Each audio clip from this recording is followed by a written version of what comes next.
안녕하십니까 시청자 여러분, 반갑습니다. 채널2 운동은 알면 약 모르면 독이다의 김사부입니다. 오늘은 건강한 치아 관리에 대해서 알아보도록 하겠습니다. 건강하게 잘 살기 위해서는 먹는 것이 가장 중요합니다. 그리고 잘 먹기 위해서는 치아가 건강해야 합니다. 우리가 음식들을 먹게 되면 반드시 거쳐야 하는 첫 번째 관문이 치아입니다. 음식들을 잘게 씹어서 뱃속으로 보내는 역할을 하는 것도 치아의 역할입니다. 치아가 부실하면 음식물을 잘 씹을 수가 없습니다. 또한 음식의 맛도 제대로 느끼지를 못합니다. 치아가 손상이 되면 치매에 걸릴 수 있는 확률도 높다는 연구 결과도 있습니다. 치아의 건강은 오복 중에서 하나라고 했습니다. 몸이 1000양이면 이빨이 500양이라고 했습니다. 많은 사람들은 평소에 치아 건강 관리에는 무관심한 편입니다. 우리의 건강 관리 중에서 치아 관리는 매우 중요합니다. 그래서 치아 관리는 좀 더 세심하게 해야 합니다. 평소에 건강을 위해서 운동을 열심히 해도 모든 음식들을 골고루 잘 먹어야 건강합니다. 잘 먹으려면 우선 치아가 건강해야 합니다. 특히나 건강을 위해서는 단백질 공급이 필수적이라고 여러 번 강조를 했습니다. 단백질은 주로 육류에 많이 들어 있습니다. 고기는 건강에도 좋지만 가장 맛있는 음식물 중에서 한 종류입니다. 고기는 씹어야 제맛이다 라는 것처럼 치아가 부실하면 고기를 잘 씹을 수가 없습니다. 열심히 운동을 한 후에 먹는 고기는 내 몸에 주는 최고의 보상입니다. 인류 역사상 인간의 수명 연장에 가장 큰 공헌을 한 것은 아마도 칫솔과 치약의 발명일 것이라고 저는 생각을 합니다. 치아는 음식물로부터 영양분을 섭취하기 위한 1차적 기능을 담당하는 중요한 관문입니다. 뿐만 아니라 건강한 치아와 치열은 아름답고 건강한 외모의 필수적인 요소입니다. 그리고 발음을 정확하게 하는 기능을 담당합니다. 충치나 잇몸 질환으로 치아가 손상이 되면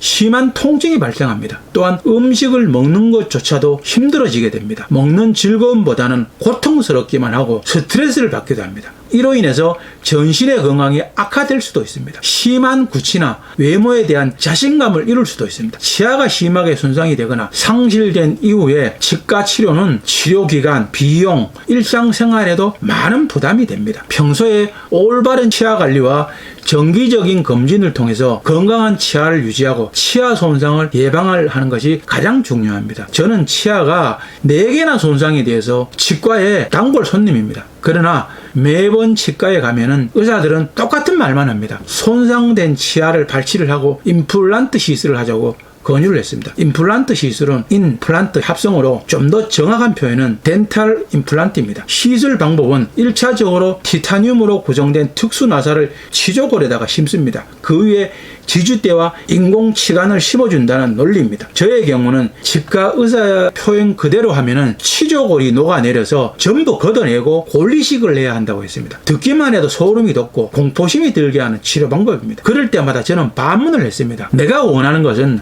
발치를 하고 인공치아를 심는 것이 아니라 치료를 해서 건강한 치아로 보온을 하는 것이라고 했습니다. 그때마다 의사들이 하는 말은 그런 의술은 현재까지 존재하지 않습니다 라고 했습니다. 참으로 말문이 막히게 하는 답변이었습니다. 그래서 저는 임시방편으로 처방전만 받아들고 나왔습니다. 원래 저는 사람을 잘 믿지 않습니다. 그 중에서도 변호사와 의사들의 말은 검증이 되거나 확인이 된 것만 믿습니다. 그 외에는 어떤 것도 절대로 믿지 않습니다. 의사들 중에서도 특히 치과 의사들은 불신의 아이콘 넘버1입니다. 이것은 어디까지나 저의 사견입니다. 저는 최후의 발치를 할 각오로 저만의 방법으로 치료를 결심을 하고 올 1월부터 셀프 치료를 시작했습니다. 치료의 과정은 제일 먼저 술과 담배를 끊는 것입니다. 아침에 제일 먼저 눈을 뜨게 되면 소금물로 가글을 합니다. 이때 소금물을 5분 이상 입에 머물고 있어야 합니다. 그리고 식후에는 반드시 양치를 해야 합니다. 양치를 할 때는 칫솔에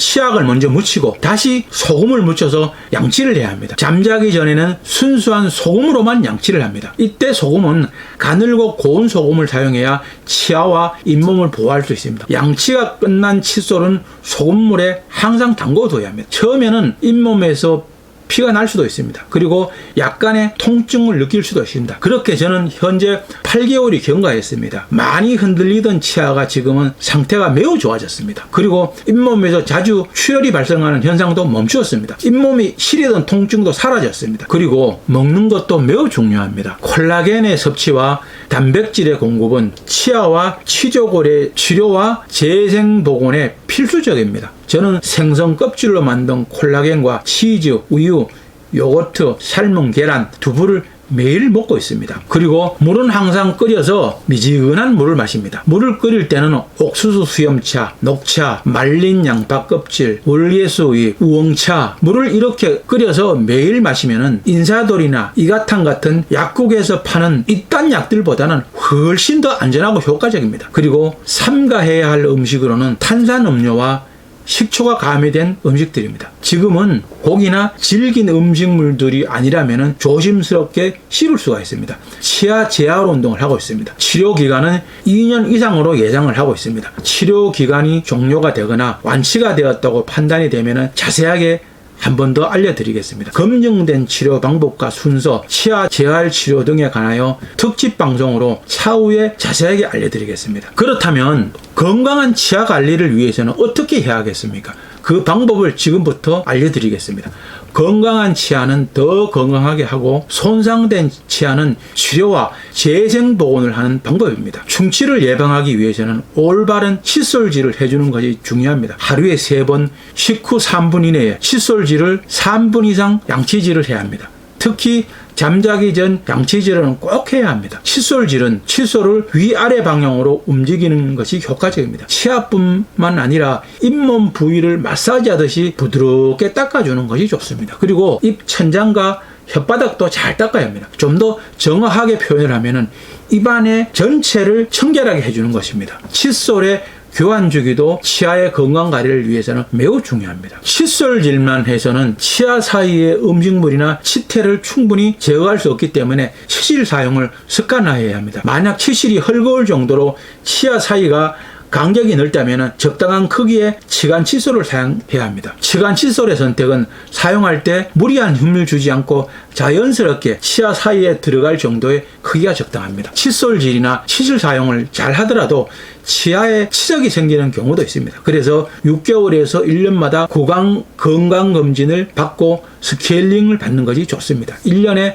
한 번 스케일링에 대한 보험 적용을 받을 수 있으니 활용하시면 됩니다. 치아 건강에 도움이 되지 않는 음식들은 피해야 하고 이런 음식들은 섭취를 해야 합니다. 과자나 사탕 등 당분이 있는 음식을 가능하면 피해야 합니다. 섬유소가 많이 포함된 야채나 과일, 견과류들은 먹어야 합니다. 야채와 과일은 깨끗하게 세척 후 껍질까지 먹는 것이 좋습니다. 먹을 때는 적당한 크기로 잘라서 먹어야 합니다. 단단하거나 큰 것들은 치아나 턱 관절에 무리가 갈 수 있으므로 주의하도록 해야 합니다. 마른 오징어나 질긴 음식들도 치아나 턱 관절에 무리를 주기 때문에 가능하면 먹지 않는 것이 좋습니다. 흡연은 치아나 잇몸 착색, 구취, 구강암을 유발할 수 있습니다. 금연을 하는 것은 치아와 구강뿐 아니라 모든 건강을 위해서는 필수적입니다. 흡연은 고온도로 인해서 입안의 온도를 높게 합니다. 흡연 후에 구강은 나쁜 세균들이 증식하기에 좋은 상태가 됩니다. 그래서 구강 내 온도가 높아지고 침이 말라서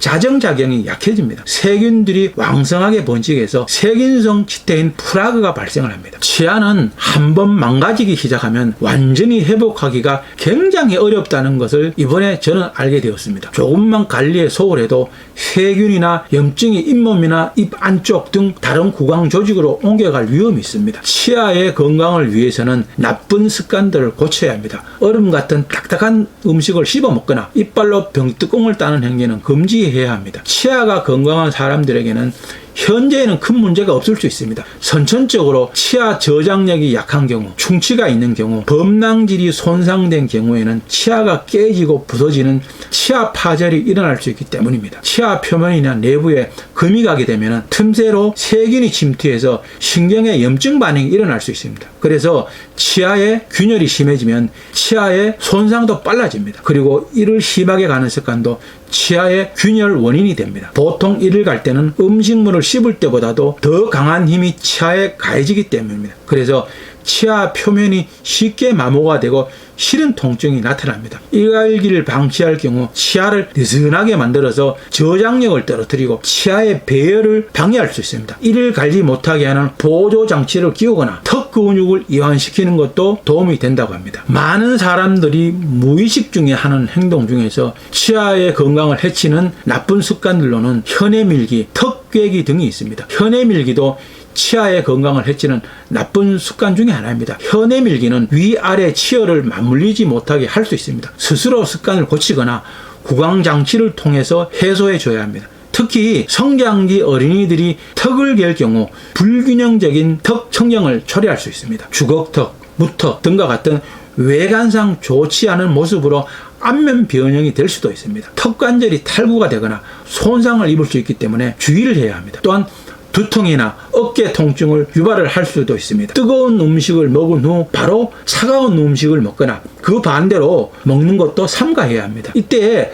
급격한 온도의 변화가 발생을 합니다. 그래서 치아의 부피가 늘어났다가 줄어들면서 치아 표면에 얇은 금이 생기게 됩니다. 초기에는 별다른 증상이 보이지 않습니다. 이러한 자극이 반복이 되면 균열이 생겨서 뜨겁거나 차가운 기운만 닿아도 통증을 느낄 수 있습니다. 탄산음료, 맥주, 커피 등 산성 음료를 마신 다음에 바로 이를 닦는 습관도 고쳐야 합니다. 음료에 들어있는 강한 산성과 당분은 치아 표면을 덮은 에나멜들을 순간적으로 약하게 합니다. 이때 즉시 양치질을 하게 되면 에나멜이 다시 단단해지기 전에 닦여 나가게 됩니다. 그래서 산성 음료를 마신 후 물이나 가글렉으로 입을 먼저 헹궈내야 합니다. 남아있는 산성을 제거한 후에 30분이 지난 뒤 양치질을 하는 것이 좋습니다. 음주도 치아에 심각한 손상을 주기 때문에 피해야 합니다. 술은 혈압을 상승시켜서 잇몸 출혈을 일으킬 수 있습니다. 특히 잦은 음주는 잇몸과 치조골에 염증을 유발을 합니다. 음주 후 잇몸이 붓고 출혈과 통증이 발생한다면 즉시 진료를 받고 처방을 받아서 약을 먹어야 합니다. 오늘도 저의 방송이